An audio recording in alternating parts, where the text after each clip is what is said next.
What's going on, fellow A-plussers, fellow Force users? It's your host, Adam Perez, and we're back once again with a brand new live review of The Acolyte. This week, we're getting into episode number 5, titled Night, and boy, was this one hell of an episode this week. We didn't have the full council with us yesterday, but this episode deserves a full council meeting, and we've got everybody on board today. All of our Jedi Masters here today. Crystal Kyber certainly coming back once again. Will Polk as well. My co-host Stuart, and yours truly. The Force is strong with this panel this week, man. May the Force be with you. I hope everybody's doing fantastically well. We missed you, Stuart. We missed you, Crystal. It's good to have you guys back. How you been? I'm doing good. I'm so glad to be back. We have so much to talk about in this episode. So I'm really curious to hear our 4 thoughts because last time I was on, we all had like different opinions about things. So I'm excited to get into it. Yeah, I'm really eager also. What's going on, Stu? Good to see you, buddy, man. We missed you last week. Yeah, I definitely missed being here last week, and I'm really excited to talk about this episode this week because, like Crystal said, I got a lot of thoughts on it. You know, before we get into this week's episode, briefly from the both of you, since we, me and Will were pretty tough on last week's episode. I think we ended up giving the episode overall a C+, but I just kind of want to know overall your guys' brief thoughts on episode 4 real quick.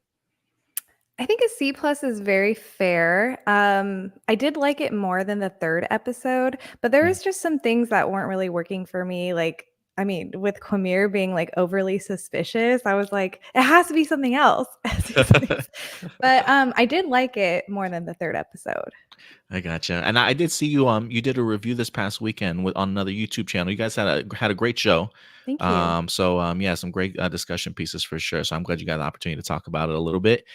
Stu, what about you, man? Quick overall thoughts on episode 4 before we dive into the 5th episode. So I was not a fan of last week's episode. It actually almost made me it almost brought down my viewpoint of the entire show because of just like I already felt like the show was kind of like, being very slow with this mystery, but that was fine because there was always something kind of intriguing to keep me going at the very end. And there was always just at least something going on in the last 3 episodes, but then episode 4 happens and like there's literally nothing that happens until like the very, very end of the episode, right when I'm like, okay, I'm starting to get intrigued, and then it ends before I can really, really get into it, Now, it wasn't a terrible episode overall. There were some things I liked about it. Like, I do think it was actually pretty well shot. I love the area that they shot it in, just, very beautiful scenery and all that. And then that final shot that we had of our, mystery master behind this whole thing. I thought that final shot we got of him just like creeping out of focus, that was so freaking cool. But again, it was like, dang, that's all we get though. It felt like that was all we got during that episode. So that was like the main disappointment for me. I thought the final act of episode 4 was really, really strong. I mean, it definitely gave me some menacing chills seeing him just kind of, like you said, out of focus, coming into frame. I was like, oh my God. It just gave me like Harry Potter Voldemort vibes for some reason. Like it's just super creepy to me. I could see that. But yeah, I'm glad you guys. Thank you so much for letting us know about your thoughts on last week's episode. I do want to give some shout outs to people that are joining us in the live chat. We got Scotty. Scotty, what's up, Scotty? Good to see you in the house, man. We really appreciate it. And look, guys, as we go through our reviews and give our thoughts on episode 5, we always want to know your guys' thoughts also. At the end of the day, these are just simply our A+ opinions. We always want to know yours. Feel free to interact with us wherever you're watching us live at. I think we're on YouTube, Facebook, Twitch, Twitter. So wherever you're watching us at, feel free to join in on the conversation and have some creative criticisms about the show if you'd like. But you know what? It's that time, man. Episode 5. We got ourselves a brand new one. It's interesting. My girlfriend, before I even watched this episode, she came up to me and she says, how are you liking The Acolyte so far? And I said, it's good. I'm enjoying it. I know some people say it's just okay for them, and that's fine. I says, but for me, I need episode 5 to come out of the gate swinging. Like I'm going to need episode 5 to put me on my ass. To really sort of change the perspective of this season now that we're at the halfway point. And man, to me at least, it did not disappoint. Crystal, though, how do you feel about it, though? What did your overall thoughts on episode 5? I really liked this episode. I really like that we got a lot of lightsaber fights, which is something that we've been missing from Star Wars for a while. I know that we had Ahsoka, but I didn't really like Ahsoka, so we're not going to talk about that. But this episode was so much fun, and we got to see the Jedi like be Jedi, which was very exciting. I thought the reveal of Quimir being the Sith was a little bit on the nose, and he even had like a little cheeky line of, "Did you really not know it was me?" And I was like, "Okay, I see you. I see you winking at us." you know. Um, I really liked Quimir as the Sith, though. Like, he was really scary. I like how he's able to like switch up his personality. And then I'm really curious of what is going on with Soul. Like, is Soul the actual bad guy? I know we had talked about this 2 weeks ago, but there was just some interesting dialogue between Quimir and Soul that I feel like there's some like underlying currents there. Like there's something that they're talking about that we don't know, and I'm really excited to see it be revealed to us. I will say some of the dialogue and the editing did feel like a little bit cheesy to me. Some of it felt like a little like Marvel-y, like the part where Jackie like ignited her second lightsaber and she kind of like looked down and then looked up. I was like, God, just get on with it. It was That's like definitely a Marvel moment. right. But yeah, I'm excited to see where this keeps going. This episode really did it for me. I'm glad that we have stakes. It sucks to see our characters die, but at the end of the day, we needed stakes in Star Wars. So Yeah, no, I totally agree with you. Just to jump off of your Quimir comments, in the sense of between him and Soul, you feel like there's more going on than Brendock situation, or you think he's trying to reveal that there is more to Soul's story when it comes to Brendock? I think there's more than Brendock. Like, I think there was the line where Quimir says, well, he still has the mask on, and he says, did you not recognize me? Like, could you not sense me? And when we know on Brendock, it was like a clan full of women witches. So there's something there. I don't know if he's like an old Padawan or like what that relationship was, but there's something going on. I did have I saw something on Twitter, because I love just seeing other people's theories. Somebody believes that they may in fact be related. Just because they're Asian. I mean, maybe. I don't know. But he's Filipino, he's Korean. Exactly. They're not the same Asian. But I didn't come up with a theory. Right. But when you mention the idea of like because Soul even says something like, it does seem a bit familiar. And, I just don't, I was thinking to myself, like, well, is that because he realizes this is the same guy that he wind up meeting, or is there certainly more to it than that? So yeah, I'm really fascinated by it, but I'm glad you brought that up, Crystal, for sure. That was kind of my thought, is that he was just referring to the time that they were kind of crossing paths, like when they were investigating back in the second episode. Yeah, that's what I thought as well. That's what came to your mind first too. Yeah, well, first time I watched it, I thought, oh, maybe the Padawan, he was a former Jedi Knight or something like that. But the second time when I watched it, I was more thinking it was just the incident in the shop. And just to jump off of what you said too, Crystal, in the recent article, for those of you who haven't checked it out, Entertainment Weekly has a fantastic Inside the Acolytes episode for episode 5, where you got the opportunity to sit down with the showrunner along with really all the big names in this week's episode. And talking about Quimir, the article says, the showrunner anticipated many would figure out the Quimir/stranger connection before the unmasking, and was totally cool with that because she wasn't trying to fool anyone in the first place, intentionally leaving breadcrumbs along the way. She says, I think a good twist is not about hiding everything from the audience and then throwing it on them like, hey, this is what you didn't see. We hit it so well that you didn't see this, is what Headland says. She says, I think a good twist is telegraphing what's going to happen, and then once it does, executing it without an ounce of pity or sentimentality. And I think a lot of that has to go into what you stated about, like, for me, even though I think we knew or had an idea as to who it was, I think Manny's performance of being able to switch it up and not be that same guy that we saw in the in the store and actually showcase his true self. I think that to me is what really won me over in regards to it. Not so much a surprise of like, haha, this is who it is, but like just how different of a character he was able to pull off in that, Yeah. Will, what about you? What do you think about episode 5? So I'm gonna be the person here who's just so I have mixed feelings about this episode. It was, let me just out from the outset say it was enjoyable. I did enjoy watching it, but I think its strength, one of its biggest strengths, was also, to me, one of its really highlights again some of the problems with this series overall. I felt, clearly the lightsaber battle was, it definitely kicked ass. Choreography, everything about it was just really on point.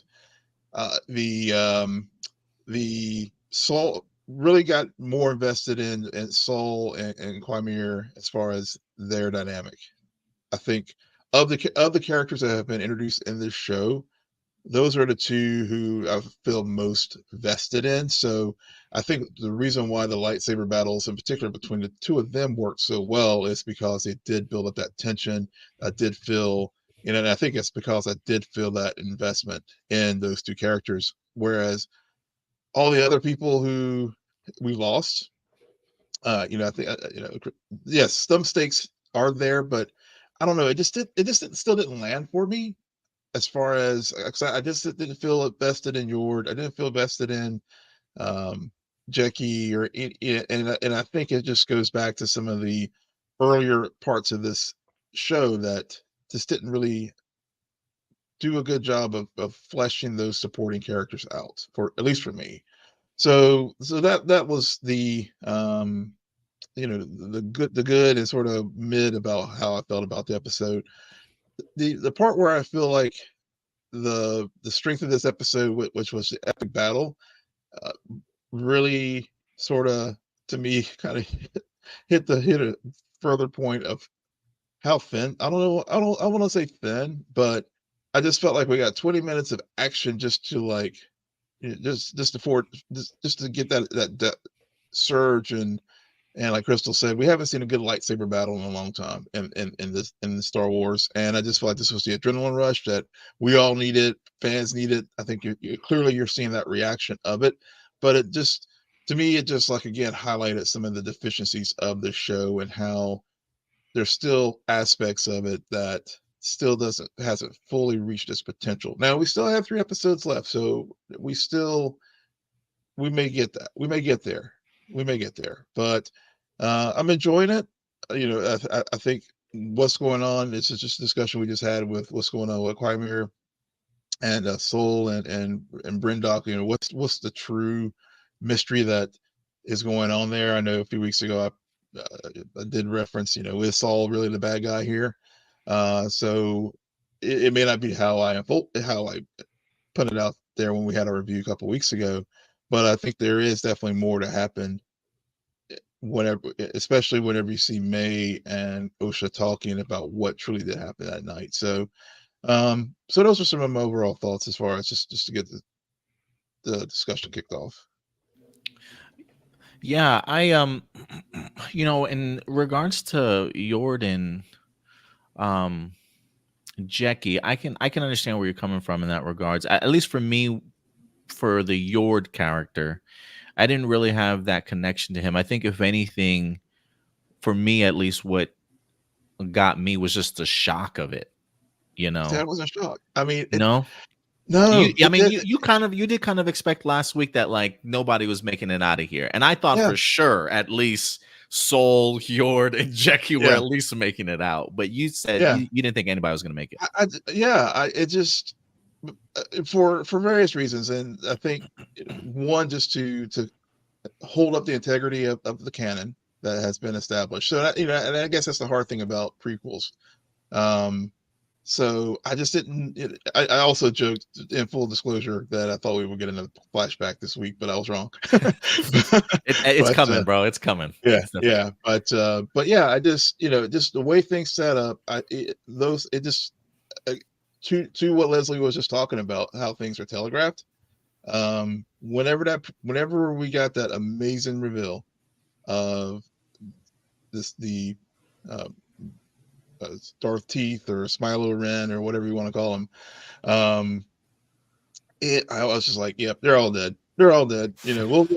Saul will come out of this because he's got incredible plot armor, but all the rest, anyone else, all the bets are off. So. Yeah, man. I totally was not expecting that. Were you expecting it, Crystal? How about you, Stu? Any of you guys? The deaths of Jackie and Yord, I was not personally. No. What about you, Crystal? No, I wasn't. For a while, it was just the three of them, and I was like, of course.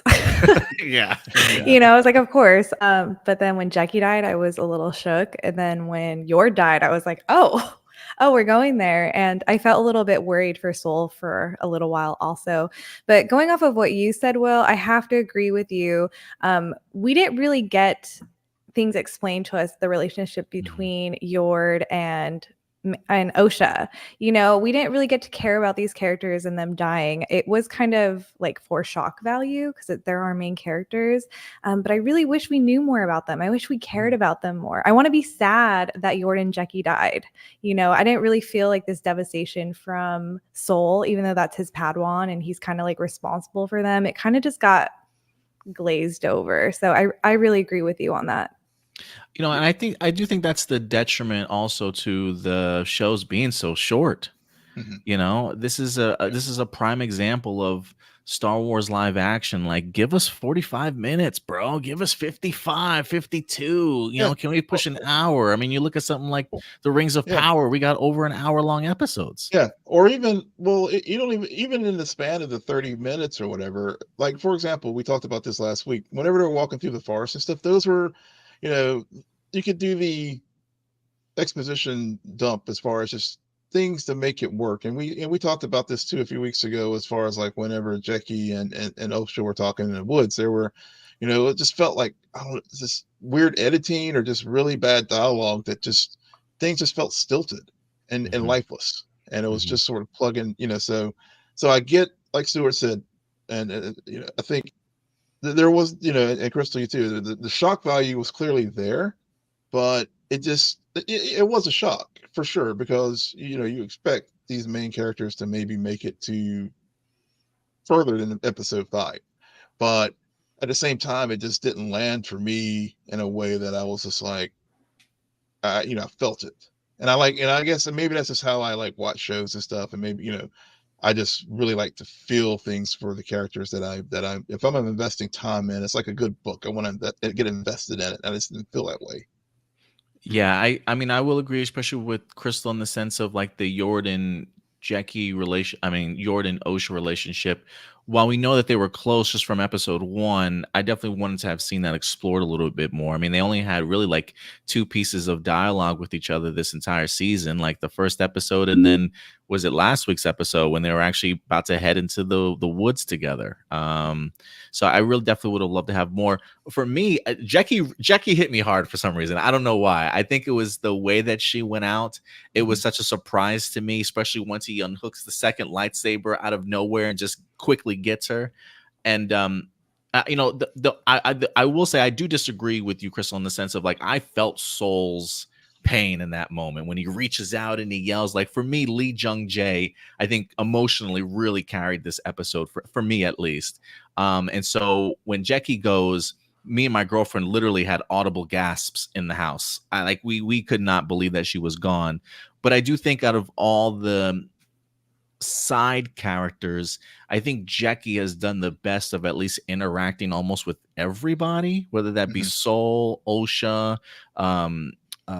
Yord also, right? So she felt like a solid ground point, I thought, for me at least, in the sense of her continuing to go through. So that one at least really did shock me. Stu, what about you, man? What did you think about episode 5? What are your brief thoughts on this one? So overall, I think this is my favorite episode so far. My complaint, I think, Crystal, you mentioned this. I definitely think like the biggest weakness of the episode was the editing. They tried to do like kind of the classic transitions that we know and love from the Star Wars franchise, but I don't think it works when you're doing it like in the middle of a fight scene. Like when you're doing a fight scene and then you try to do the I always forget what the names of the transitions are, but like when you do kind of like the iris out or the swipes to another scene and you're trying to do it, because like usually that's supposed to be like saved for when like one scene is completely over and we're moving on to the next part of the story. But this was all one part, like part of the same fight scene, and we're using these like transitions that are usually meant to like end a scene and then just moving on to a different part of the scene. So I just don't think it worked. I think like the cuts were really rough. And then I also kind of agree that there were definitely like kind of cheesy moments in it. Another thing I will say is that while I do definitely agree with Will that I feel like Yord and Jecki just weren't as fleshed out as I really would have liked them to be in order to make the death hurt a little more than it could have, I still do think that the deaths were definitely impactful.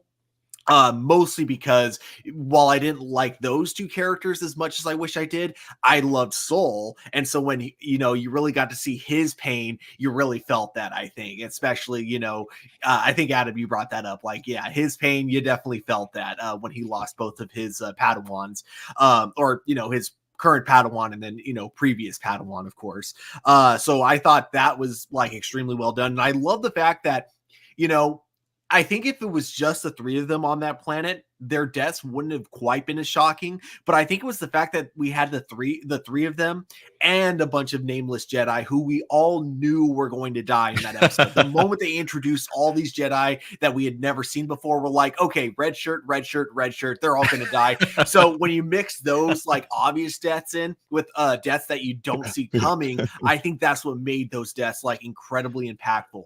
I also, this is the most obvious thing that I think all of us are going to agree with, but the choreography for the lightsaber battles in this episode were absolutely incredible. I loved what we got. I think that like it was funny because even though I think we all knew that Quimir was going to be revealed to be the villain, I was curious on how like impactful the reveal was going to be because we all saw it coming, and I was curious on if we were going to find him intimidating at all, and I was kind of surprised. It's not that he was the scariest like villain that we've gotten in Star Wars. We've definitely had like some more intimidating ones out there, but with what he was with what we got, he did an amazing job. When the helmet was broken, we got the reveal of his face. The shift in his personality was like, I think, just spot on. I love he, even though he still felt like that same character that we saw when he was like acting like goofier and less confident, it still felt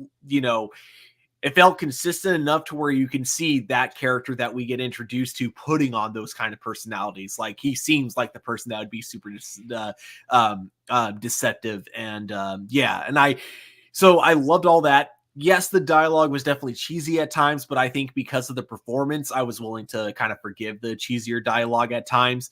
I think just all of that was great. I also was kind of surprised because I think that when I was like last talking, I gave my theory of what if Saul is the mastermind behind everything.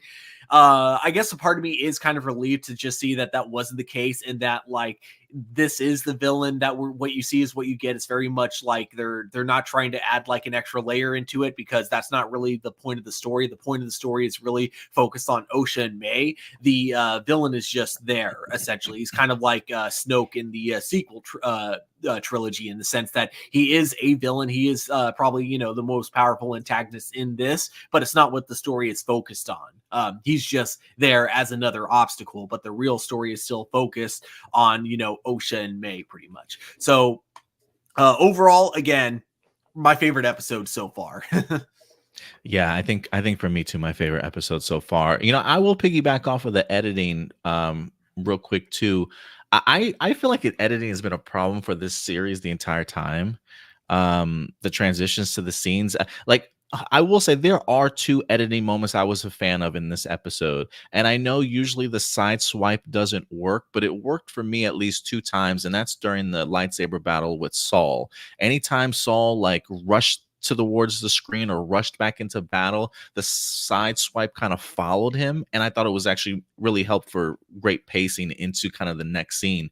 Where the editing gets me though is that literally the final scene of this episode when Smilo Ren winds up seeing the body and he covers her up and it goes to black and you get the iris and then the music is just bland. Like it's just, I don't know what it is. It's just really weird timing, I guess. Like the editing sometimes really throws off the episode a little bit. It worked for me a little bit in this episode, but I will say I do think editing for me has been a problem this entire show. Any other thoughts on that? Yeah, I would say that like every episode has ended really weirdly. Really weird. Really weird. Like why did it end there? Yeah. And I don't know if it's the editing, maybe it's like more of the writing, because I feel like maybe the editing is having to fix some of the mistakes in writing, or maybe they're not getting certain things, because I noticed that the pacing is just kind of like up and down, up and down. There's not really this like nice little arch to it. So I'm wondering if it was like a writing issue and then editing is kind of like suffering through that, you know? It's definitely possible. Editing trying to cover up some writing issues, the transition from scene to scene. Yeah, I could definitely see that. Fix it in post. Yeah, absolutely. I do want to piggyback also on something that you said, Will, about how you felt that this episode was like all lightsaber battles, right? We didn't really get any character exposition.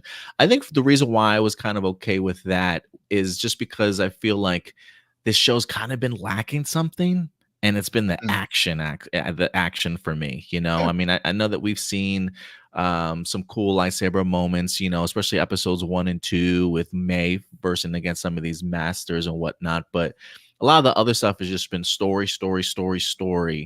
And so the idea of them sacrificing one episode for high octane action with a couple of like, hey, there's still more here. I was kind of okay with that. I was kind of okay with that. Yeah. I mean, like I said, I mean, it was that's why I had the mixed feelings. I mean, I enjoyed the action. You'd be cold not to. And it definitely, and to your point, Crystal, it's definitely better. Like I think about the lightsaber battle in I think it was also in episode 5 of Ahsoka. And talk about flat. I mean, I remember like Twitter was going batshit crazy about it, and I was just like, "Why is everybody?" I was like, "Man," I was like, "Really?" This one was like, this gets to some of the top. It's okay, Will. It's okay, Will. You could say it. I'll put it out there. I think it's in the top 5 as far as like some of the lightsaber battles. I agree. Yeah, I agree. Especially the battles. I think that as far as the scale of it, reminds me of Attack of the Clones. With Stuart, I thought about that when we were talking about all the red shirt Jedi. I thought about that where you just had like just a lot of Jedi, in a battle, that kind of thing. But I do think the intensity, especially with Saul and Chimera, especially after when we have the moment where Saul almost does succumb to the darkness. Man, he should have chopped his damn head off. Yeah, he should have chopped his damn head off. I was wondering, like, are they going to do it? Are they going to do it? Because I still had some doubt about. I mean, is there another person out there who that Chimera was actually reporting to? But they didn't go there, at least right now. But that was some good, and that's what I was saying, where I thought you had that good tension in the battles, and that's what makes lightsaber battles go from just spectacle to like memorable. Absolutely, bro. Absolutely. It definitely had a lot of, like you mentioned, tension, some great storytelling in there, great performances. It really just added to an incredible lightsaber battle. I mean, we had like 5 different lightsaber battles in here or some shit like Mhm. that. Like we had Jackie versus Darth Teeth. We had Soul versus Darth Teeth. We had Jackie and Soul versus Darth Teeth. I mean, there's at least like 2 other ones in here that we had that I'm sure I'll wind up bringing up. But yeah, man, I can definitely see why you maybe put it in your top 5. And then Um, I also really do like the two checkoffs that we kind of got from the previous episode that like played a part here because you know, we had when we got introduced to the bugs, they like it was brought up like in the previous episode that they are attracted to light, and I do love that that was kind of like what they used against the against Quimir at the very end of the battle. And then the other thing too, and I do think this is actually going to play a part in episode 6 because I think that this will lead to not only Osha hearing like Osha hearing May's side of the story from Quimir, but I think it'll also lead to May hearing Soul's side of the story, which she may not actually have known before. And that is the whole thing of Soul, both in this episode and the previous episode, promising to come clean about everything the moment they get to the ship. And then the last time we see him, he's with who he thinks is Osha on the ship, and I do think that's gonna play a part. Like I do think that May is going to hear a perspective that she didn't know about when she was a kid. that's a good point too. Yeah, I do think episode 6 should be pretty good, or at least I'm crossing my fingers in regards to some of the reveals and what Soul has to talk to May about. So we'll see how it goes. Mhm. My quick overall thoughts on this episode. Man, I gotta say this to me was by far my best episode of the season. I absolutely loved it. I thought the pacing in this episode was fantastic. I felt like I personally got like no chance to breathe throughout this episode. It felt like it went from scene to scene to scene to scene and didn't really slow down until we got to the May and Osha kind of moments in here. So I was really glad that we finally had sort of a change of pace when it comes to this particular series. I thought the directing was on point in here, pretty mesmerizing. I remember the very first shot of them coming from above and with the zoom down towards Osha, she's laying down. I immediately thought to myself, like, okay, this is going to be a pretty special episode. So I thought the directing was pretty on point. This is probably the first episode that I've had where the music just hits me. I think with the exception of the way that the episode ends, I think the music did a fantastic job of help carrying a lot of these battles and these moments that we wind up having in here. Really great set design pieces. There's a really cool shot when Osha wakes up and you get to see literally where that force push sort of threw everybody with the red sand, red dirt across the ground. I thought that was incredible, along with the shot of Darth Teeth and Soul facing off against each other with the trees cut in half. It was very samurai-esque in regards to Leslie Headland getting into her samurai influence, like a samurai movie bag sort of thing. So I thought that was pretty badass.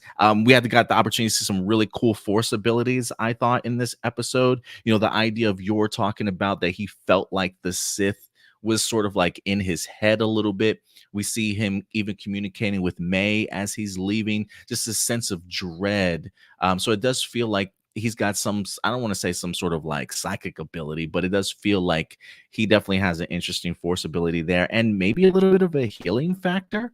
I didn't know how to necessarily read that final scene. I thought Osha was dead for a little bit, but maybe she was just injured. And it's like he touches around her wound and she's kind of comes back too. So I am kind of curious about learning a little bit more about that, but it seemed like he had a little bit of a healing factor. I thought the Sith in here really left me with a sense of just horror and dread and menace. Like just the tone and the vibe of this episode just really captured me. Like it made, just kind of jumping off of what Stuart had mentioned, when you get to see Quimir really change that gear and become somebody completely else. Like I took this dude very seriously. Like I Master Soul, I'm just like, do not make any sudden moves, Master Soul, because this guy is as crazy as it gets. Like it's just a lot of uncertainty with him. And I don't know if I've ever felt another Sith kind of portray that before. You know, he may not look menacing, but it's the aura and the vibe that he's given off that I'm like, damn, I would not want to be in the same room with this dude. Like, it just makes me feel uncomfortable when I see him. Kind of something that Crystal talked about, the stakes, you know, the stakes of this show getting, you know, really being thrown through the atmosphere here. You know, even though Carrie Ann Moss wind up passing and dying in the very first episode, you know, maybe that was like, you know, a little switching, you know, was it a little switching, I don't know what they call it, but switching things up a little bit for us. But the fact that we got Daphne Keene's dead, the guy that plays Yord is gone. I mean, right now it really feels like nobody is safe in this series, with the exception of maybe Saul. So those are some of the things that I was a really big fan of. I think, if anything, if I had issues with it, still like you guys, the dialogue at times kind of gets me. And, you know, I praised her in the first 2 episodes, but I'm getting more and more concerned about Amanda Stenberg in regards to some of her performances in here. I feel like she's such a stronger actress as May, but when it comes to Osha, I don't necessarily know how I feel about her. And I do want, like, I don't know all of Amanda Stenberg's past work. I haven't really seen how much stuff she's done, what she's been in, but maybe asking her to do double duty might be a little bit too much in this regards. And so I feel like I gravitate to her more as May than I do Osha. I think May feels more intact with her emotions, even though she seems batshit crazy sometimes with the back and forth for her. But Osha just feels like, you know, former Jedi doing things by the rules, emotionless at times. And so I don't know what it is, but the dialogue on top of some of the uneven performances I get out of her is probably some of the things that kind of stood out to me. But overall, man, I thought this episode truly kicked ass, and I felt this season needed sort of that adrenaline dump for us to change the pacing of this season. I don't know what the last 3 episodes are certainly going to look like, but I think that they've put us on a really good path of uncertainty. Changing up the script a little bit now that we've got May and Osha in 2 completely different situations, and I think more is certainly going to be revealed. So I think episode 5 put us on a really great path to hopefully a strong end of the season, but we'll see. The just to add on to what you were mentioning about her performance, so the very end of the episode, depending on what gets revealed a little bit more about May going forward, she either did a really, really great performance in that last scene between her and Osha, or a really, really bad performance. And what I mean by that is there's specifically the moment where she tells Osha, the Jedi have brainwashed you. Clearly you're brainwashed. You don't know what's going on. The way she says it like she herself has kind of been brainwashed. And if that's on purpose, that was really good. But if that's like on an accident, then I'm kind of like, that was so flat the way she delivered that. But again, I want to wait and see how the show plays out, because I am starting to actually think that might have been done on purpose, you know? Yeah, I agree. I mean, I know we got this week. It's the week of Parent Traps, and in our shows. But yeah, you know, at first I was, as you were talking, Adam, I was there. I was also in agreement with you with some regard with her performance. But now that Stuart brings it up with that that ending scene in particular, you know, I whereas before I was kind of like lukewarm on May and Osha's storyline. That's a very good point, Stuart, that you bring up, and I see it in a different light now. Mm-hmm. That you know, I feel like I might be a little bit more vested in what's going forward with the. I joked with Adam earlier today. I was like, yeah, I saw the Parent Trap before. I thought it was doing better than House of the Dragon, but you know, this is not too bad either. Oh my gosh, I can't believe I didn't think of that. But yeah, you're right. Yeah. Scotty says Lindsay Lohan guest appearance. Right. I saw a light bulb go over your head there, Crystal. Were you thinking about something? Yeah, I did have something to say about the whole you're being brainwashed thing. I kind of interpreted it in a different way. When Quamir was speaking to Soul, he was like, take off your helmet. And Quimir was like, no, so you can get inside my head. And then later on, when Osha was, or May was talking about Osha being brainwashed, I was like, maybe Soul implanted like false memories into her head. And maybe that's like the brainwashing that they're talking about. So that's kind of how I took that. Interesting. Ooh. Interesting. I didn't even pick up on that, but I I kind of hope dig that's it. not the case, but that's interesting. He's innocent either way. I Yeah, think that's my Didn't thought do it. of Whatever the- he did, it's Yeah. fine. my thought of why that line was brought up originally of so you can get into my head. I thought it was just kind of like to let us know, to remind us as the audience that Jedi can sense these kind of things. I thought it was because they kind of wanted to plant a seed for like later when it seems like Soul is like falling for May's trick. It's going to be revealed later. Oh no, I could sense you were May the whole time or something like that. Shout out to Smilo Ren's helmet, by the way. For those of you who don't know, apparently his helmet is made of a mineral called cortosis in Star Wars. It says cortosis was a metal that had a very high energy absorption rate and transmission coefficients. It says it was able to allow even the energy of blaster bolts to dissipate. It says one of the strongest materials in the galaxy, cortosis could even withstand the blow of a lightsaber and briefly short out its blades. And I would assume it kind of works the same way as like Magneto's helmet of keeping people from being able to get inside your head the entire time. Yeah. That's I saw that. I guess it was something that was introduced in the comic books or the legends, and they just brought it into canon as far as live action. So cortosis. Deep cuts. Yeah. That's Leslie Headland, man, getting into her Legends expanded universe bag. Yeah, you can definitely that's definitely going to be one of my pros. I wanted to you kind of just to jump to that, but sorry. No, it's all good. It's all good. But no, the mind trick stuff too. That was another piece of dialogue that I thought was a good callback to an earlier episode as far as with their mother, what they did with Master Torben. And so there's multiple ways you can like look at that scene as far as getting into someone's head. And I like the idea, Crystal, that maybe that thinking back to that line. I mean, that could be what Kamiya was doing as far as manipulating the thoughts. And same with Master Soul. I mean, the whole Jedi mind trick stuff. So there's a lot of given Leslie's.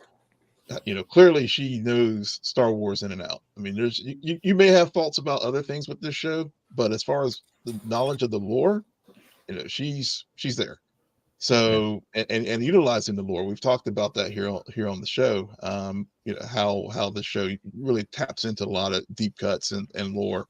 So that line and that as far as bringing up her mom again wasn't by accident. Or the earlier line as far as keeping the mask on. So definitely want to put a pin in that as far as how that all comes together with what really happened that night in the Coven. Yeah, if we have another Crystal moment of, hey guys, what's your new theories at the end of this episode? I might have one for you guys. Marcelino says this was a step up from the previous episode. It kicked into gear. Yeah, I totally agree, Marcelino. Good to see you here, buddy. Glad you showed up today. Let me see. Scotty also says, I love the way that lightsaber SFX looks from shorting out to reigniting as well. Yeah, the reignition was pretty interesting to see how they did that special effects wise. I have been really loving just the lighting that they've been using with lightsabers and like kind of more modern Star Wars. Like they had some really good shots in the sequel trilogy, and then like in this episode in particular, just again the lighting of the lightsabers with like just the way it reflects off of them, because I assume they're using like actual like lights that they're just like later coloring over in post production. So it just looks really good. Leslie Headland did mention that they did create new lightsabers for them to battle in. She says she wanted them to build lightsabers they can actually battle with. So I do believe, if anything, they probably light up on their own also, able to fight with them. I think she said the ones that they had made for like Ahsoka and other series were like extremely heavy or something like that. So they went ahead and actually made unique lightsabers for this particular series. I do want to turn the focus here just a little bit to what I think is definitely the man of the hour here in good old Quamir, as he winds up revealing himself from under the mask, which I really love this mask, guys. I really do. I think they're actually selling this as like a black label on StarWars.com right now. I think you could probably actually purchase the helmet. But once the helmet comes down and we get the opportunity to see who it is, a lot of us, like we said, kind of expected it, but definitely not in this particular way. He's got some great lines in this episode when he's speaking opposite. A couple of them in here. Mind you, also, Manny Jacinto did almost 100% of his own stunts. The gentleman that you see under the mask, 99% of the time, that's Manny himself. He says, you attack me while my back is turned. Not very Jedi of you. I thought that was a nice little dig at Soul there. When Jecki dies, he says she was just a child. And it got me when he says, you brought her here. Crystal, you mentioned this one. What type of master? When he says, what type of master doesn't show his true face to his pupil? Why don't you tell me? You know, like, damn. That's like that Z. You know, Right. Like, oh. Scotty says Darth teeth more like Darth arms. Oh. Snap. For real, though. I was like, oh, okay. The I've accepted my darkness. What have you done with yours? Talking to Saul a little bit, right? Bringing up the idea of like, I want a pupil, an acolyte. There was another one in here about like, I don't make the rules, the Jedi do. I mean, he almost had like a comeback for almost anything that Master Soul was gonna say or could possibly say, and it definitely looked like it just not only frustrated Soul but like froze this man to his core a little bit in regards to like, what do I like, the fact that you could tell like Soul was almost out of his element a little bit, like he just did not know how to handle this particular guy. But I love the I love the energy that Manny Jacinto wanted to bring to this episode.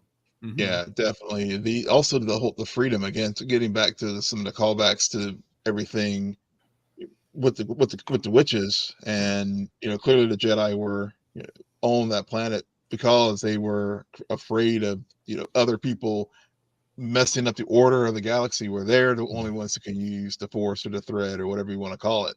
So so that was another reference. But whenever. I didn't say this last week, Adam, but Stuart, whenever we were talking about the two characters, Quimir, I guess I couldn't help but think Clark Kent and Yes, like an evil Clark Kent. Yeah, he's an evil. Yeah, it's like Bizarro or something. Yeah, where he's just like it's I was getting those vibes, especially as we're getting that prior to the reveal last week, and I didn't. It was one of those things after the show. I was like, dang it, I meant to say that while we were recording, but yeah, totally that was the vibe there today. And just I never knew, it was props of just his acting chops. I never knew he had that range because most people probably know him best from The Good Place. And the character, I always would jokingly call him Jason from Jacksonville. But he really has some range, and that's what, to me, that's what stands out and makes this episode memorable for me, as I mentioned before, because the way he and Lee were just playing off of each other and creating that tension. Yeah, so much tension between those two. I love the emotion they wind up bringing. And you're right. I don't know if I've seen him in anything else, honestly. This is my first time, I think, really being introduced to Manny Jacinto, and I was blown away by his performance in here in this week's episode. I can see why Leslie Headland wanted him specifically for this role for sure. Impressive stuff. With that out of the way, let's get to our next segment, y'all. This is going to be our light side, the light side of the episode for some of our pros here.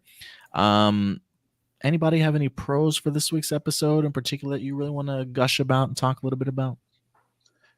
I just did with Manny. I mean, that was my big one. But also, Stuart brought this up too. Was the I know with episode 3 we're one of the roly polies as far as those creatures. And, And so I did like the way that they how they brought those back and show use that element to carry the story forward. So with all the issues that the show sometimes has, I mean, I will say that they are doing a good job of, if they drop something out there, it's not for just there. Even though we gripe about the show's runtime sometimes at moments, but at the same time, all the things that they've been putting out there, they're using in some form or fashion. So I think that is another pro that now that we're into episode 5, I'm starting to see all these little breadcrumbs that, as Leslie called it earlier, starting to come together. Yeah, it didn't feel like it was just kind of thrown in there now that we have seen the next episode. They definitely are utilizing what they're putting down for sure.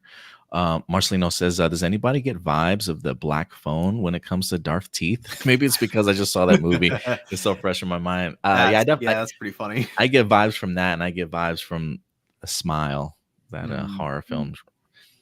The thing I majorly appreciate about this episode, I always appreciate it when a show can do this, but it kind of makes me appreciate just the previous episode a little bit more. Like, in a way, like, I still do think that there was a little bit too much padding. Like, it didn't feel like build up in the previous episode. It felt more like padding up until like the very end, but it did make me kind of appreciate that even though we had all that, at least the payoff was like worth it. At least it wasn't like we got a little bit of payoff but then more padding. It was like, no, this episode is just straight up payoff, along with even giving us a little bit more to get us intrigued for the next upcoming episodes as well. So I love just the overall turnaround that we got in this episode compared to the previous episode. I think because of just how underwhelming the last episode was, it just made me appreciate this one so much more. Yeah, I think I totally agree with you there, Stuart, for sure. You got any, Crystal? Yeah, I really loved Soul and Quamir in this episode. Oops, hold on, sorry.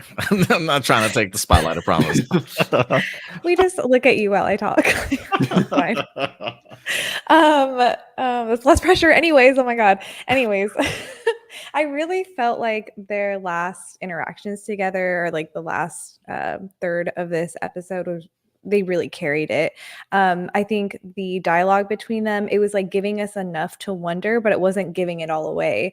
I think it was Yord had said something to May, and he was like, yeah, he's crazy. I can't tell what he's going to do next. Like, show us that. Don't tell us that. Like if they're going to tell us something, I want it to have like all these undertones. And I think that's what Quamir and Soul were doing with each other. Along with the lightsaber fight, I felt like there was so much storytelling within the lightsaber fight and with their dialogue. So I think that was done so well. Favorite part of the episode for sure.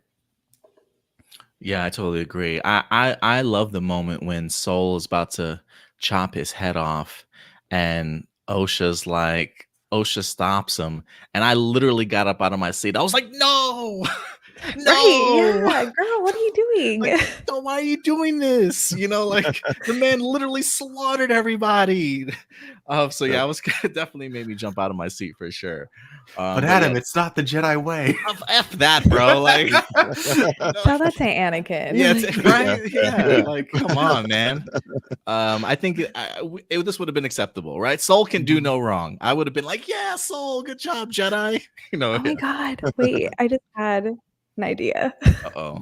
What if Quamir wants Soul to be his acolyte? Like, what if like he was gonna like let him have his Anakin moment, but like stop him at the last minute? Ooh. But like if Soul was gonna pull through with that and like try to behead him, like he would have definitely gone to the dark side. We see that Soul is like is the only Jedi to stand up to him. We need you in the writer's room. They need to hire you right now for the next show. Us, like, I don't know. I was just going off of you guys. Like, she had a force vision there for sure. I love it. I need to get you like a light bulb effect or something over your head. Right. I gotta get Will's ascension chant going, and then I gotta get Crystal's light bulb. That's what I gotta do too. For me, for some of the light sides, can can I gush about the lightsaber battles real quick, please? Do it. The double impaling I thought was sick. I'm so glad that we got the opportunity to see that on screen. Him using the force ability to yank somebody onto his lightsaber. Um, you know, I remember in past interviews leading up to the promotion of this, Daphne Keene talked about all the work that they put into the lightsaber battles and that they wanted to top the battles of the prequels. And I remember everybody, I mean, my God, everybody was just laughing at the thought, like, how absurd is that? Like, Nick Gillard is probably pissed off at these comments after all the hard work that he did on the Phantom Menace and the prequels and stuff. How can they possibly top it? Well, I mean, I don't know what to tell you, but they came pretty damn close. Enough to certainly pat them on the back for sure in regards to what they were able to accomplish on screen. I mean, you can still have the prequels up there if you want to, but I would not be upset with anybody if they said that these fights come certainly a close second in that regards. I had a fantastic time with a lot of these battles, from the idea of seeing, first off, I think they did an incredible job of blending not only lightsaber battles, but hand-to-hand combat too. I mean, the idea of going from transition from sword fighting to literally seeing Soul hit Quimir with like a 3-4 hit combo and literally stunning the man to take a couple of steps back. I mean, they literally did an incredible job with the fight choreography, and everything just seems so incredibly seamless in here. And it wasn't even just Soul and Quimir that got hand-to-hand combats. We had May versus Jecki in here, which I did not expect whatsoever. Seeing Jecki force push her through a door, and then like it was all over the place. Everybody literally got in on the action in here. And so we had a May versus Jecki fight, Jecki versus Darth Teeth, Soul versus Darth Teeth, Soul and Jecki versus Teeth. And I think I also want to highlight the Soul and Jecki fighting together, because if I'm not mistaken, I don't think we've really seen the 1-2 combo like that since Qui-Gon and Obi-Wan versus Darth Maul, and maybe Obi-Wan and Anakin facing off against Count Dooku in episode 3. If there's any other live action like Master and Padawans that have fought somebody, let me know in the comments. But the fact that we got to see Soul and Jecki taking on a Sith in here, it just definitely brought me back to the prequels for sure when I thought about it. And I just thought the choreography, the chemistry, who comes in, who comes out sort of thing was just as seamless as it was in the prequels. So I had a fantastic time with the lightsaber battles, man. I definitely would certainly hold them up there. That's why I'm not even mad at you, Will, when you say top 5, right? Because I think some people can easily put it in their top 3 if they're in like a younger generation than we certainly are. And so I was a really big fan of what they were able to do. And just bouncing off of what you guys said, Lee Jung Jae, hell of a performance in here. You can see the struggle in his eyes, the desperations, that walking of the fine line of what a Jedi should do and shouldn't do. Him seeing the loss on his face when he loses people that are certainly close to him, and just bouncing off of somebody like Manny Jacinto in here was just brilliant performances, man, that really carried this episode. And I thought really pushed us over the top for me, man. So I had a blast with this episode. I really did. But now that I'm done gushing, let's talk about the dark side. Any cons in this episode for you guys?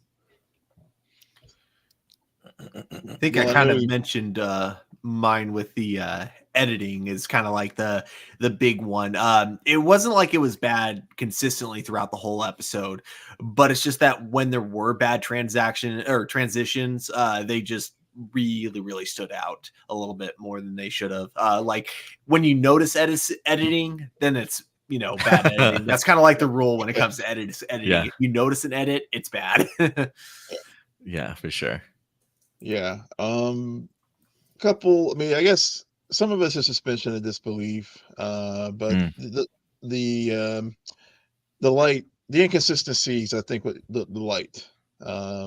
Yes, it was good that they pulled back bringing the creatures to utilize him for carrying Chimera away, but at the same time, it's just like we got all these lightsabers and stuff floating around. Why is Pip the special one that actually works this time to like take him away? So I mean, it's a quibble, it's a nitpick, but you know, that's what we do when we talk about these things.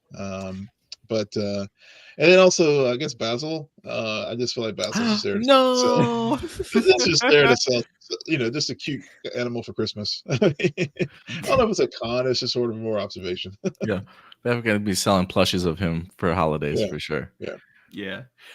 With the thing in regards to the light, I do agree, and it's too bad too, because I feel like it could have been an easy fix. Like if they just made the thing brighter than the lightsabers instead of like around the same brightness, I think then it actually would have made a lot more sense with them all carrying him off at like kind of towards the end of the episode. But because the way it looks, it doesn't look that much brighter than the lightsabers that we already see already ignited. Yeah, I do agree, Will, like that it could have been done a little better.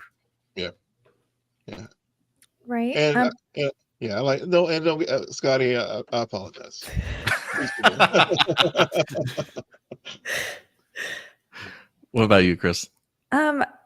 Our cons. I did it again. Jesus, I'm so sorry. The cons, I think we've all kind of mentioned them already. It's really the editing, which feels kind of clunky, the dialogue, the overall writing, and the storytelling to me.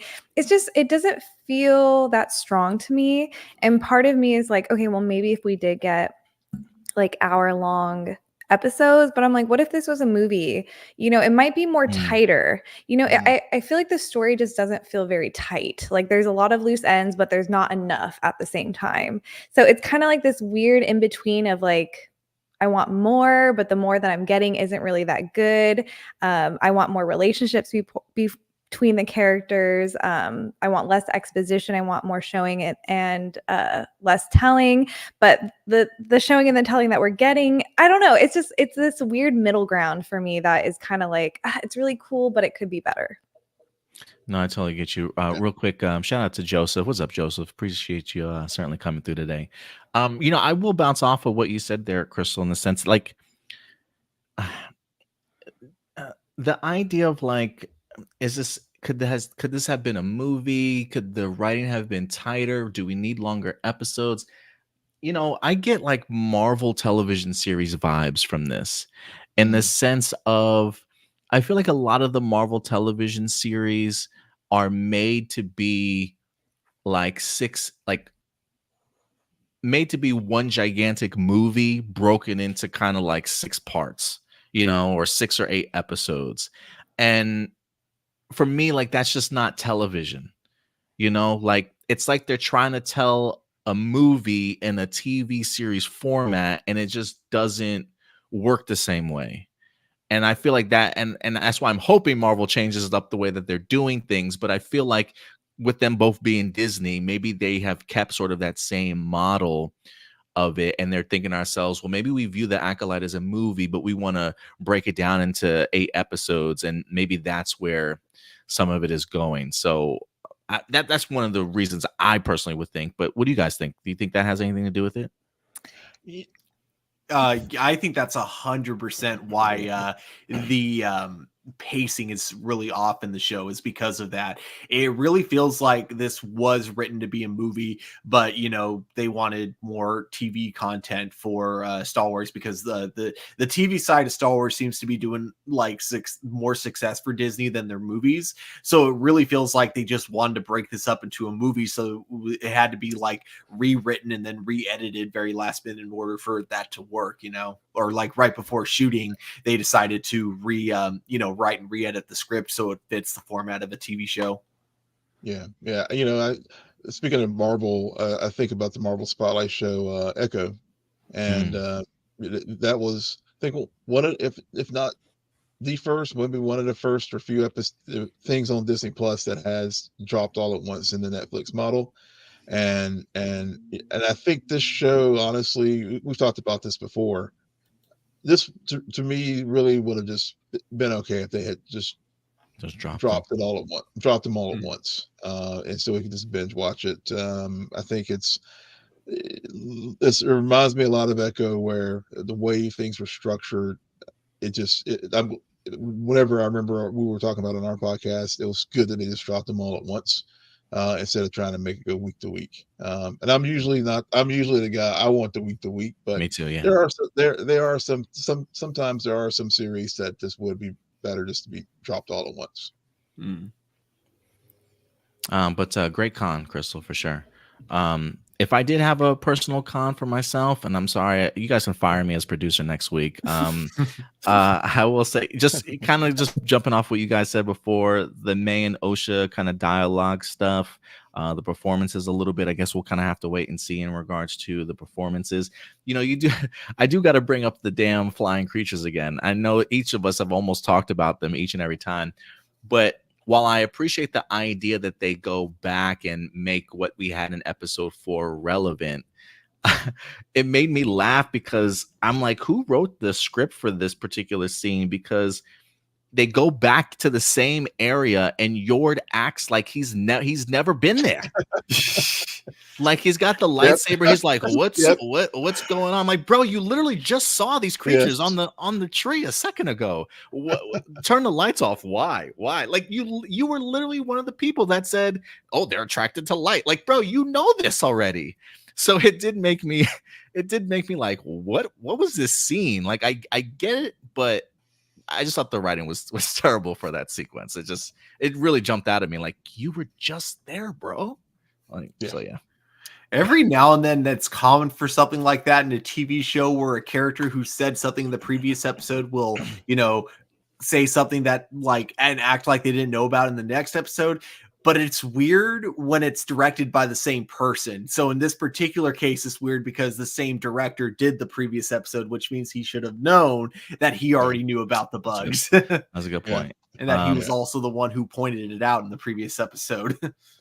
Shout out real quick to Joseph. He says, unfortunately, I disagree. I don't know what he disagrees on, but he says respect. And hey, you know what? It's more than fine, man. That's more than fine. We're not always going to agree with each other here. I'm sure there's a couple opinions we've already kind of pushed back with each other a little bit on having opposite views. So, and respect given, man. Just, feel free to express yourself politely around here. That's all we ask.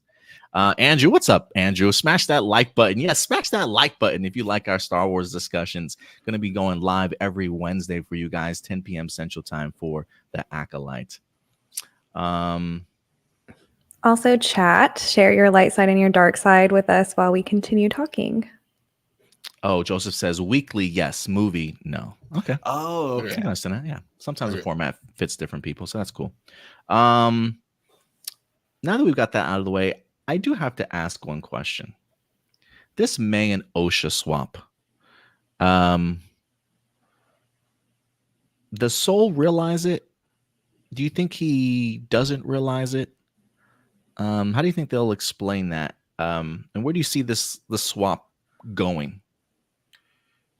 So I'm going to be really weirded out in the next episode if Soul doesn't figure it out by sensing something being off about her, especially because within this episode they point out the fact that the Jedi have that ability to get into people's minds, to be able to sense their thoughts and feelings in this particular episode. So to have an episode where that gets pointed out and then try to have deception in that particular way, that would just be bad writing in a weird way, in a way of you had to know people were gonna point that out.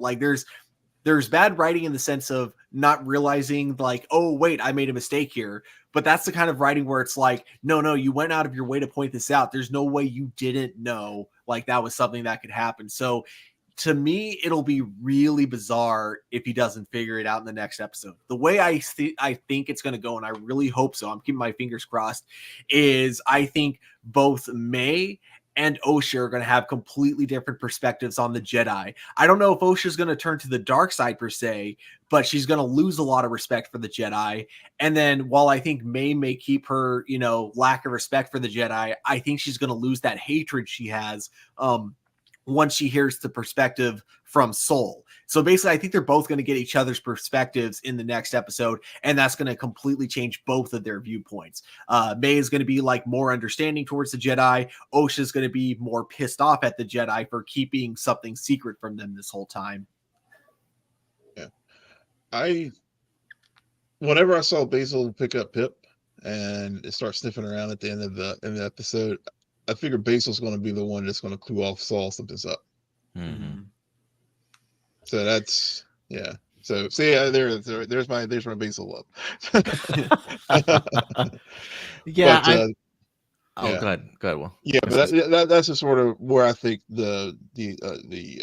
that's where, at least on the Saul side of things, he'll figure out. And I mean, I think Hymir. I mean, I kind of gathered that he sensed it. That that darkness. Oh, in Osha. Yeah.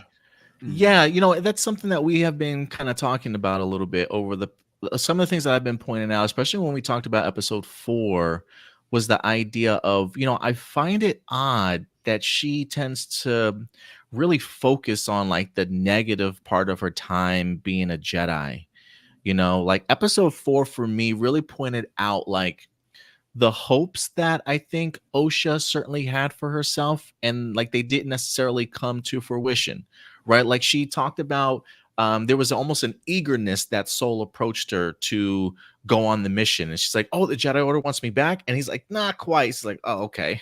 And then when she's in the Force and she's like, "I think I'm ready to face her," and then he's like, "No, you're gonna face your past." And she's like, "Oh, okay." And there was a couple other moments in that episode where it just felt like, and then when she talked to Jackie about her time, the idea of like her not being able to get rid of her her attachment that she had, struggling with all the loss that she kind of dealt with, her thinking that her time as a Jedi was a failure and maybe why she wanted to leave a little bit. And then you also remember the idea that, if anything, I think it was Master Indara that also suggested the idea that she no longer kind of be on the council also, right? So there's this external factor that's kind of been pushing Osha away from the Jedi. I think her own personal inner conflict is kind of pushing her away from the Jedi as much as she tries to hold on to it. So I find this as the opportunity for her to see another perspective, and really have both of their minds kind of changed here. So I do think you might be onto something, Stuart, in the sense of I can easily see this season beginning one way and ending completely differently from these two twins' perspective of them now being on the opposite end of things. Whether or not Osha goes complete dark side by, within 3 episodes, that I don't know, but it definitely feels like it's potentially building to flipping this situation around for them both. I last thing I'll say about it is that I don't think Osha is going to go full dark side, but I do find it fascinating that Quimir seems to have like he seems pretty confident that he can turn her, basically, just kind of the way like he was talking about her at the very end of the episode. He seems confident about it, and that is intriguing to me. Right. Unfortunately, Stuart, I feel like what you said is going to happen. I kind of feel like obviously Saul would notice, but I don't feel like super confident in the writing that he is going to notice. I know someone in the chat just said, "Is Saul not going to see that big ass forehead tattoo?" For real though, but I don't know. I just have this feeling that Saul's going to be like, "Oh my God, you're not Osha," I would really like to see May go to the dark side, or get like swayed into the dark side, because we haven't really seen that except with Anakin, and I think that would just be so interesting and so different from what we've been getting. This idea of like good and evil, and good always prevailing. Like, the show's called The Acolyte, like there has to be an acolyte coming out of this show, so it would be really cool if it was May. But you know what? I'll take one thing back. I'll be okay with Saul not being able to censor if it gets explained why he doesn't. Like if he says, "Well, why would I bother? I thought it was you," or something like that, so I didn't bother tapping into the Force. If there just needs to be a line to say why he never did, Mm-hmm. I personally think he does know. There's a moment where he says like, "Where's your sister?" And she says something, and there's a brief pause.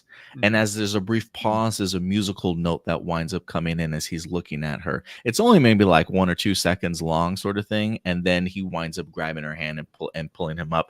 There's a part of me that thinks that Soul was able to pick up on it, and I think he's going to be playing along with it a little bit. Even though we got Basil sniffing around, that I can easily see Basil being the one to kind of reveal it. There is a part of me that thinks that Soul knows, and he's going to play up the part even as he tells the story and reveals all this stuff. I think eventually we will come to find out that he's known all this time. I would like that. I would appreciate that. I think, like, you know, it'd be pretty manipulative of him, but it would be interesting. Yeah, we'll see. We got 3 episodes left, y'all. So they got some work to do. Yeah. Any Crystal, maybe we should make a segment for you, Crystal's theories, Kyber theories or something like that. Oh, thank you guys. Thank you guys. I appreciate that. Did you want to kick that off, Crystal? Yeah. As far as theories go, I think having Soul become the Acolyte at the end of the show would be devastating for all of us because we love him so much. But it'd have to be done really well and like with a lot of nuance to it, which I really think that actor can do it. But I don't know why I'm so team Soul is the bad guy, even though I love him. But I think because it just makes the character have so much depth, which is what I want from this show. So I don't know. I want to hear y'all's theories on this. Well, let me say I won't say I will say about Soul while I do think a lot of us want him to be hands clean, innocent of everything, there is an element of something that is just all the way through Star Wars, and that's failure, right? That's the idea of Jedi either not training their Padawans right, making bad decisions that lead them down, terrible things that wind up happening. So I'm okay if the idea of Soul finding out that Soul took part in something that he shouldn't have. Because the idea of Soul then trying to correct it and his actions after that, I think are really what is important, and just kind of connecting the dot to The Last Jedi. One of Yoda's final messages is the idea that like failure for us is what teaches us, and makes us become better people. And so there's a part of me that is kind of hoping that's the situation that it turns out to be, as much as I love Soul, man. I do. Yeah, I don't think Saul will go full dark side. Right.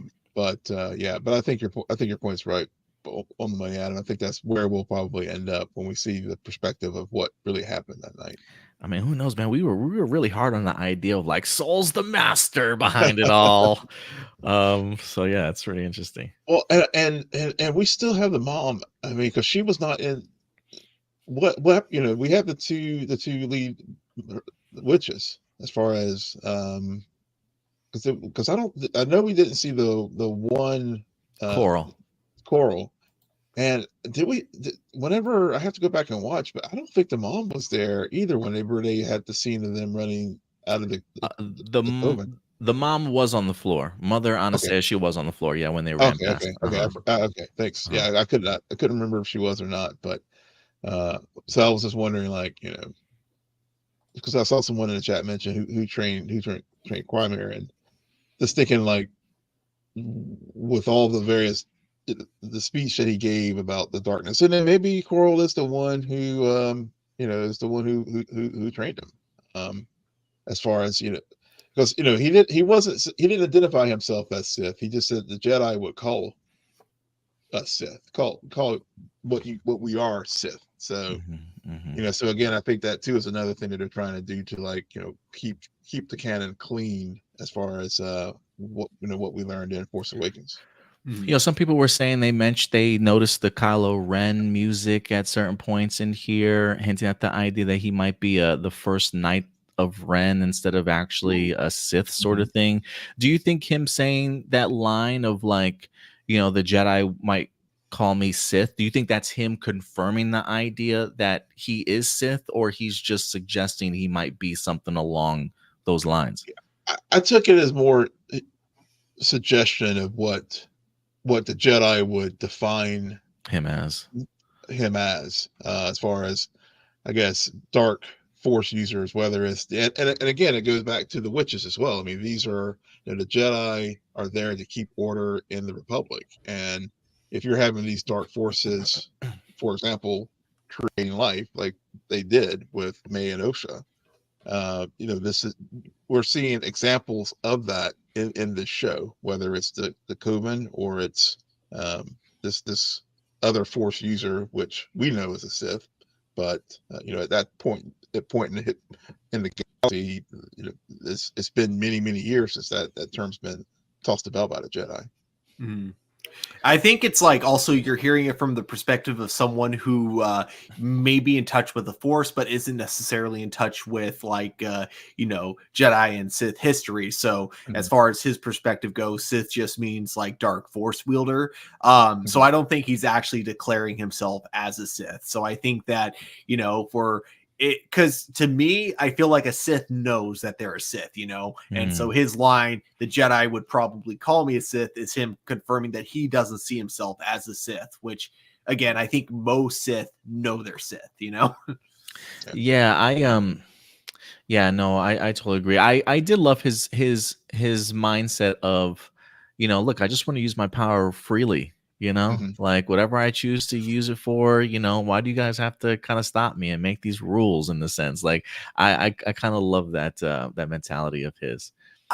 So like I saw this review from Star Wars Explained, because I watch his videos a lot, and like he brought up how, like, you look at the witches that we see in episode 3, as far as we know, whatever they're using the dark side of the Force for, whatever. It seems like they're just keeping it between themselves, and that's totally fine. But then you get to him, and he's clearly using, the dark side of the Force for evil, because like the first thing that he does is he has his acolyte, kill Jedi for him. So it is kind of funny that, he can see himself as like a victim of, hey, I'm just trying to use the Force. You guys are getting on my back, when in actuality, it's like, yeah, but you're using that to hurt other people. There's that big difference there. If you were just using the Force for your own like benefit and it didn't hurt other people, totally fine. But clearly that's not what you're doing. But it is, makes sense that he would see himself as still being the victim in that situation, which I find fascinating.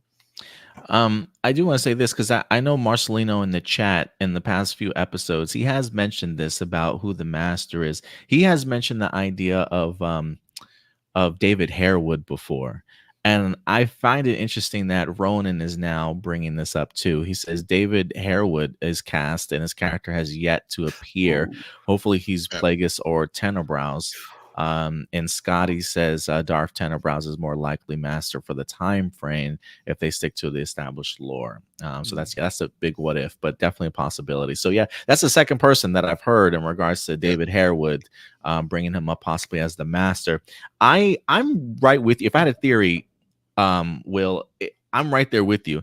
In my notes, I says, is Coral the master? Question mark. Because again, we didn't see her body with the rest of the witches. And I think there's some giveaways here. And Will, you picked up on this line earlier in our review when Osha says the line, my mother could do that once, talking about the idea of the fact that Darth Teeth is able to get into his head. And so the fact that she says my mother was able to do that once makes me think, okay, well, maybe it's somebody else associated with her mom. I've also seen the idea of when we saw the last week's episode, when she does the force push, when he does the force push at the end, that just very much reminds me of the ascension that you hate so much. The power of one, as she pushed the one person, the power of two, she pushes the two, the power of many, the idea of maybe having that ability to force push like that. So I do think that there are some connective tissues that could imply the master being Coral and Quimir being her apprentice. And I don't know, maybe some fans might be upset how crazy would it be if Coral has named herself Darth Plagueis or Darth Tenebrae, however you pronounce the dude's name. The internet would go ape shit, bro. They would go ape shit. So I don't know if they would go that far, but I do think Coral is still a part of this somehow. And I think she might be the master after all. So not far from what you were talking about, Crystal, this past week when you guys were theorizing about like who could be under the mask. I know I was like, man, I'm really jumping on board this Coral thing. It wind up being Quamir, but I still think Coral has a part to play in this. I would be apprehensive about Coral being like the big okay. bad, just because I feel like she would have gotten like a woman instead of like a man to do her bidding, especially because she comes from like a coven of like witches. I feel like she'd get like another Dothamirian or another Night Sister, and continue like that lineage. But I don't know. Yeah, absolutely. No, that's a good point. Yeah, I agree with Crystal. But I will say, I had mentioned this last week on another podcast I was on. It feels very pointed. You know, why are they going after these 4 Jedi specifically? It feels very personal. And so I think if it were to be Coral, it would make sense. Like the motivations would make sense. You know, they destroyed her clan. They took one of her daughters. So it could go either way for me.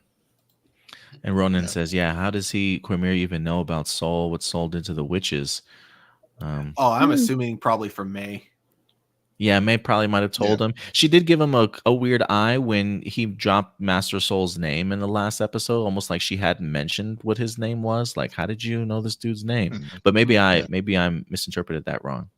Yeah, and maybe whoever David Harewood's character is, and I will just say this, the quick Google search, and shame on me for not remembering this, because I watched the Hot Mic with Jeff Schneider and John Roca, and actually it was Schneider who actually put it out there about Harewood. Being a just a rumor, of course, but being on the show. And yeah, I mean, some other places too. Yeah, I don't think it's far off. So we'll see. We got 3 episodes left. And before we wrap, this has been a longer episode than we normally do. I think this is because episode 5 was so incredible for a lot of us. But it is time to grade the episode, guys. So as normal, if you were to go ahead and bring home a report card to your family and be like, look, Mom, episode 5 of the Acolyte.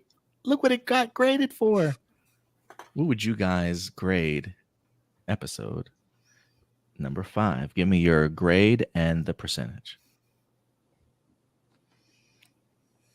I would give it a minus 92. This is my favorite episode so far. Nice. What about you, Will? I would give it a B plus 86. Stuart? I'm going to give it a minus 90%. You know what? I'm going to give it an A minus also. I'm going to go with you, Crystal, on a 92. Man, excellent. So divide that by 4. A minus. A minus for this episode at 90%. I think that's our first A that we've given the show. That's our first A for this show so far. Yeah, man. We've had a B minus, a B minus, a B plus, and a C plus, and now an A minus. So this will definitely bump up our average for this series. I think we were sitting at a B minus right now for the Acolyte. So this A minus will definitely help a little bit for sure. So yeah, A minus, our average for episode number 5. Do you guys agree, disagree? What would you certainly grade this episode? Let us know your thoughts in the comment section box below as we wrap up. And I'll go ahead and put timestamps on this video too if you guys want to come back and revisit it for some of our thoughts and our discussion. We'll probably drop in clips of this throughout the rest of the week as well over on social media. So let's wrap up here. Scotty says, thank y'all for providing some entertainment and good conversation while I've been working. Hey, and well, you know what? Maybe we'll look forward to your episode review too, Scotty, for sure. So yeah, but yeah, let us know your guys' thoughts in the comment section box below. Before we leave, let's get people some opportunities to shine here. Crystal, if people want to find you on social media, where can they find you? I'm on Twitter and at YouTube under Crystal Kyber. I also make fandom merch at getbadfeeling.com. So we have a Star Wars drop right now if you want to check that out. And yeah, thanks for having me. As always, Crystal. Hopefully we can have you next week. I know your schedule's a little bit busy, but we definitely need you for the next few episodes if you can make it as we round things off. But you just keep me posted. Will, if people want to find you on social media, where can they find you? Yes, you can find our show at Scene and Nerd on Twitter. As far as threads, it's scene_n_nerd.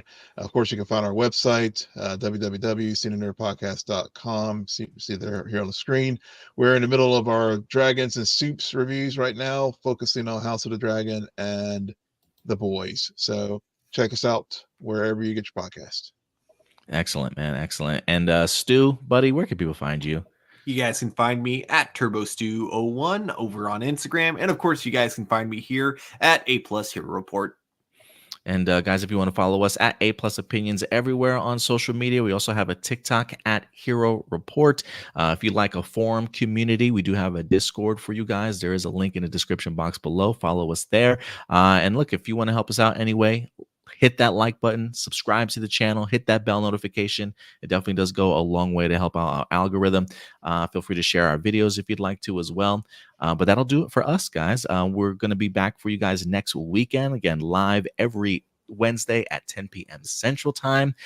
So we'll see you guys then. But until next time, do us a big favor. As always, take care of yourselves, take care of each other, and keep it A+. May the force be with you. We'll talk to you later. Bye.